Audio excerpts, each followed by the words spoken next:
गाय के श्राप की वजह से ही जितनी भी पशु पक्षी हैं, उन सबके बच्चे जन्म लेने के तुरंत बाद चलने लग जाते हैं। लेकिन स्त्रियों के बच्चों पर इसका विपरीत प्रभाव पड़ा कि जन्म के तुरंत बाद स्त्री का बच्चा चलने लायक नहीं बन पाता। नमस्कार दोस्तों, स्वागत है आपका हमारे YouTube चैनल। मित्रों, क्या आपको पता है गोमाता ने समस्त स्त्रियों को ऐसा कौन सा श्राप दिया था जिसकी वजह से आज तक समस्त नारी जाति व श्राप भोगना पड़ रहा है?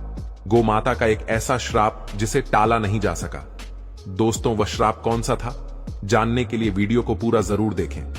नमस्कार दोस्तों, स्वागत है आपका हमारे YouTube चैनल ज्ञान। दोस्तों, सच्ची श्रद्धा से कमेंट में जरूर लिखें जय श्री राम, जय हनुमान। चलिए दोस्तों, वीडियो में आगे बढ़ते हैं और जानते हैं कि गोमाता ने समस्त स्त्रियों को ऐसा कौन सा श्राप दिया था। दोस्तों, एक समय की बात है जब भगवान श्री कृष्ण अपनी राजगद्दी पर विराजमान थे, तब उनके पास देवर्षि नारद मुनि आती है और कहते हैं, हे प्रभु, मैं आज मृत्युलोक में भ्रमण कर रहा था। तभी एक स्त्री ने पूछा कि पहले स्त्रियों के बच्चे होते थे तो वह पैदा होते ही चलने लगते थे, परंतु अब ऐसा नहीं है, यह क्यों? प्रभु, मुझे इस प्रश्न का उत्तर याद नहीं था, इसलिए मैं आपके पास आई।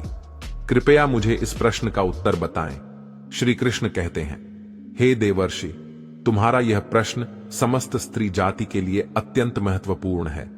अगर तुम इस प्रश्न के उत्तर को जानना चाहते हो तो ठीक है, मैं तुम्हें एक कथा सुनाता हूं। तुमको इस कथा के माध्यम से पता चल जाएगा कि किस वजह से अब स्त्रियों का बच्चा पैदा होते ही चल नहीं पाता है।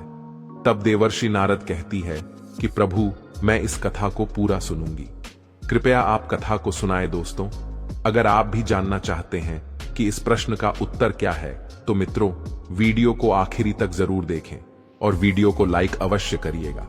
तो मित्रों, श्री कृष्ण कहते हैं, हे देवर्षि, एक नगर में एक रामचंद नामक व्यक्ति रहता था। रामचंद एक स्वार्थी व्यक्ति था।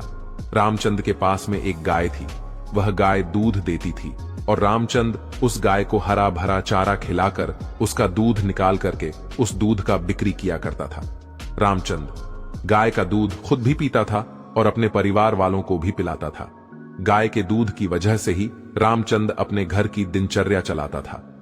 रामचंद का समय इसी तरह से व्यतीत हो रहा था। कुछ दिनों के बाद एक समय ऐसा आया कि जब रामचंद को गाय ने दूध देना बंद कर दिया। जैसे ही गाय ने दूध देना बंद कर दिया तो इधर रामचंद ने उस गाय को चारा डालना बंद कर दिया। और एक दिन ऐसा आ गया कि उस दिन रामचंद ने गाय को बहुत मारा पीटा और उसने उस गाय को घर से ले जाकर जंगल में छोड़ दिया। अब वह गाय बेचारी अकेली पड़ गई। बेचारी अकेली जंगल में इधर उधर घूमती फिरती है और एक दिन जंगल में बने एक मंदिर के पास में पहुंचती है और भगवान से विनती करते हुए कहती है, हे भगवान, मैं आपसे यह नीति करती हूं कि हमें गाय की योनि में डालकर कितना गलत काम किया है। श्री कृष्ण कहते हैं, ही देवर्षि, वह गाय कहती है, देखिए, जो आपकी 84 लाख योनियों में सर्वश्रेष्ठ योनि मानव की है, वह कितना पाप और कितना दुष्कर्म करता है। वह गाय आगे कहती है, जब तक मैं दूध देती रही तब तक उस व्यक्ति ने मुझे अपने घर पर रखा, हरा भरा चारा खिलाया। जैसे ही मैंने दूध देना बंद कर दिया, उसके बाद में उसने मुझे चारा भी नहीं डाला। इतना ही नहीं, उसने तो मुझे घर से बाहर ही निकाल दिया। अब मैं इधर उधर भटक रही हूं। अब जंगल में चारा खा खा करके, जंगल में घास खा करके मैं अपने पेट को भरती हो। हे भगवान, आपने जो सर्वश्रेष्ठ योनि बनाई है, यह तो कितनी स्वार्थी और लालची योनि है। श्री कृष्ण कहते हैं कि ही देवर्षि नारद, धीरे धीरे समय व्यतीत होता चला गया। गाय बेचारी इधर उधर भटकती रही। जब भी वह गाय रामचंद के द्वार पर आ जाती है तो रामचंद ने लाठी लेकर के उस गाय को जंगल की तरफ, खेतों की तरफ भागा करके आता है। श्री कृष्ण कहते हैं, ही देवश्री, धीरे धीरे जब वह गाय एक दिन गर्भवती हो जाती है तो अब जैसे ही 3-4 महीने का गर्भ हुआ है तो उसी जंगल से एक स्त्री गुजर रही थी। उस स्त्री ने जैसे ही उस गाय को देखा, उसने मन में सोचा कि यह गाय तो गर्भवती है, मैं एक काम करती है, इस गाय को मैं पाल लेती हूं। जब इसका बच्चा हो जाएगा तो यही गाय मुझे दूध देने लगेगी, तब मैं इसका दूध खुद भी होंगी और साथ ही अपने परिवार वालों को भी पिलागी और बिक्री भी करूंगी।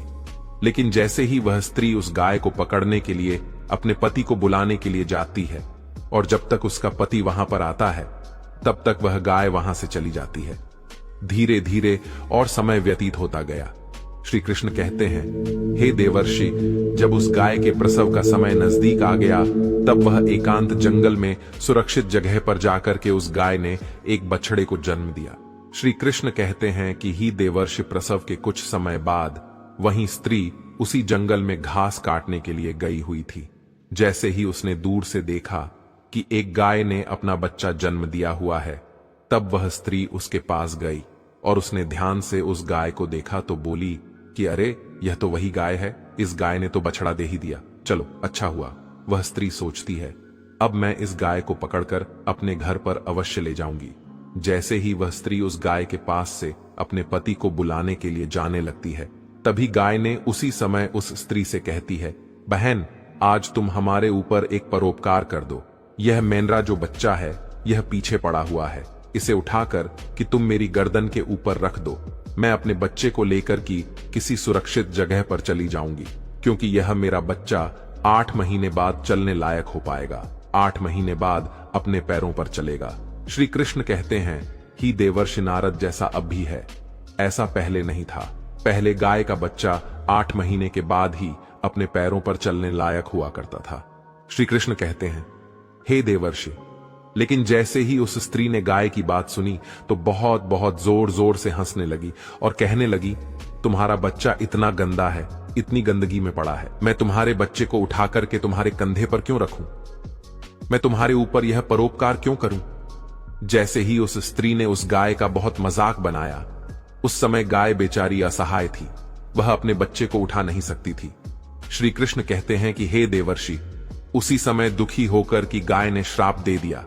उसने श्राप देते हुए कहा कि जाओ, आज तुम्हारा बच्चा जन्म लेने के बाद तुरंत चलने लगता है, लेकिन आज मैं श्राप देती हूं, तुम्हारा बच्चा जन्म लेने की 10 महीने बाद ही अपने पैरों पर चलने लायक होगा, और जो यह मेरा बच्चा आज चल नहीं पा रहा है और यह आज के बाद पैदा होते ही बहुत जल्द अपने पैरों पर चलने लायक हो जाएगा। श्री कृष्ण कहते हैं, ही देवर्षि, इसी श्राप के कारण स्त्रियों का बच्चा जन्म लेते ही अपने पैरों पर चल नहीं पाता। दोस्तों, सतयुग में सुखदेव पैदा होने के तुरंत बाद ही अपने पैरों पर चलने लगे थे और वेद व्यास भी जन्म लेने के तुरंत ही बाद अपने पैरों पर चलने लगे थे। यह बात तो सतयुग की थी, लेकिन कलयुग में ऐसा नहीं है।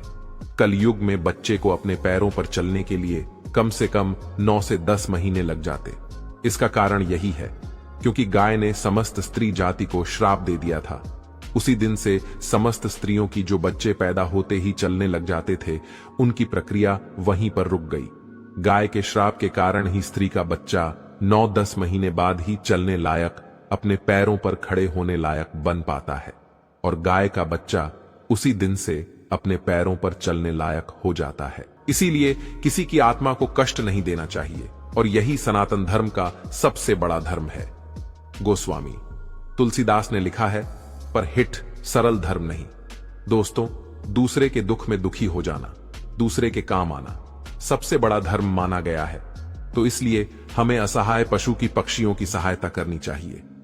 गाय के श्राप की वजह से ही जितनी भी पशु पक्षी हैं, उन सबके बच्चे जन्म लेने के तुरंत बाद चलने लग जाते हैं। लेकिन स्त्रियों के बच्चों पर इसका विपरीत प्रभाव पड़ा कि जन्म के तुरंत बाद स्त्री का बच्चा चलने लायक नहीं बन पाता। एक स्त्री की गलती से आज समस्त मानव जाति की महिलाओं को श्राप का खामियाजा आज भी भुगतना पड़ रहा है। मित्रों, आपको यह जानकारी कैसी लगी? हमें कमेंट में अवश्य बताइएगा, और कमेंट में जय श्री राम अवश्य लिखना। साथ ही अगर आप हमारा चैनल पर नए हैं तो चैनल को सब्सक्राइब अवश्य कर लेना, हो सके तो इस वीडियो को ज्यादा से ज्यादा लोगों तक शेयर अवश्य करें।